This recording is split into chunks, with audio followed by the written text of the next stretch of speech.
علامہ صاحب، کچھ خاص وظائف یا اذکار ہیں، تسبیحات ہیں، کچھ خاص کیفیت اعمال ہیں جو اس ماہ میں انجام دینی چاہیے فیوز و برکات کے لیے؟ جی بالکل، ماہ شعبان کا سب سے بڑا عمل تو روزہ ہے۔ ٹھیک ہے۔ اس طرح کے پہلے بھی عرض کیا کہ سید الانبیاء سرکار دو عالم صلی اللہ علیہ وآلہ وسلم اس مہینے کے تمام دنوں میں روزہ رکھتے تھے، اور وہ یہی فرماتے تھے کہ اس مہینے کے روزوں کو رمضان کے روزوں سے ملا دینا چاہیے۔ شعبان کے روزے فرض نہیں ہے، لازم نہیں ہے، واجب نہیں ہے، لیکن یہ ہے کہ سنت ہیں، مستحب ہیں، اور ان کا اجر و ثواب بہت زیادہ ہے۔ اچھا، جس طرح رمضان میں نیک اعمال ہم انجام دیتے ہیں تو نیکی کا جو ثواب ہے وہ عام مہینوں کی نسبت یا عام دنوں کی نسبت بہت زیادہ ہو جاتا ہے، شعبان میں بھی بڑھ جاتا ہے۔ شعبان میں بھی یہ عام دنوں میں ہم صدقہ دے رہے ہیں یا عام دنوں میں ہم کوئی 2 رکعت نماز پڑھ رہے ہیں یا کوئی دعا پڑھ رہے ہیں تو اس کا جو ثواب ہے شعبان میں اتنا ہی ثواب نہیں ہے۔ اچھا، شعبان میں ہر نیک عمل کا ثواب بڑھ جاتا ہے۔ کتنا بڑھتا ہے؟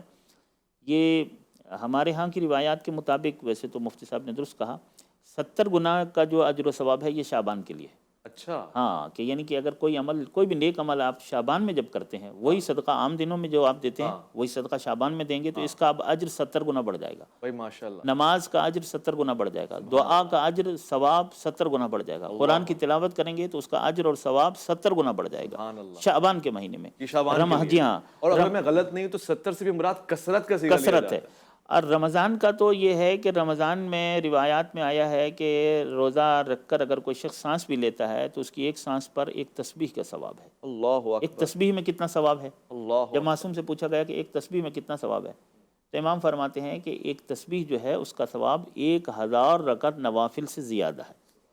یعنی نوافل نماز جو ہم پڑھتے ہیں 1000 رکعت، اس سے ایک تسبیح، یہ جو تسبیح معمولاً نماز کے بعد جو پڑھی جاتی ہے جس میں 34 مرتبہ اللہ اکبر ہے، پھر 33 مرتبہ الحمدللہ، پھر 33 مرتبہ سبحان اللہ ہے، اس ایک تسبیح کا جو ثواب ہے وہ عام دنوں میں بھی 1000 رکعت نماز سے زیادہ ہے۔ اچھا، اب رمضان میں سانس پر ہی ایک تسبیح کا ثواب مل رہا ہے اللہ اکبر، تو وہ تو 70 گنا سے کئی گنا بڑھ گیا نا معاملہ وہاں تو شعبان میں کوئی بھی نیک عمل ہم کریں گے اگر تو اس کا ثواب 70 گنا بڑھ جاتا ہے۔ اور اس کا سب سے بہترین عمل ماہ شعبان کا جو ہے وہ روزہ ہے، اور اس کے بعد پھر صدقہ ہے۔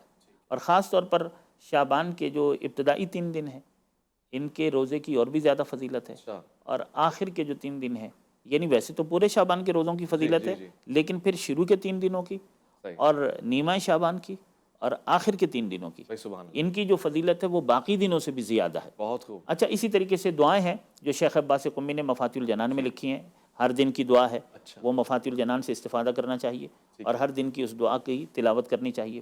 اسی طریقے سے کچھ خاص اعمال ہیں، اوراد ہیں، وظائف ہیں، اور قرآن مجید کی تلاوت ہے۔ الغرض جتنے بھی نیک اعمال انسان کرے گا ہر عمل پر 70 گنا بڑھ کر اجر ملے گا۔ اور یہ تقوی حاصل کرنے کا مہینہ ہے، تزکیہ کا مہینہ ہے، اپنے نفس کو پاکیزہ بنانے کا اور خود سازی کا مہینہ ہے۔ شعبان کا جو مہینہ ہے یہ اپنے آپ کو الہی مہمان خانے کے لیے تیار، آمادہ، آراستہ کرنے کا مہینہ ہے، اپنی زیبائش کرنے کا، اپنے آپ کو سنوارنے سجانے کا، معطر کرنے کا مہینہ ہے۔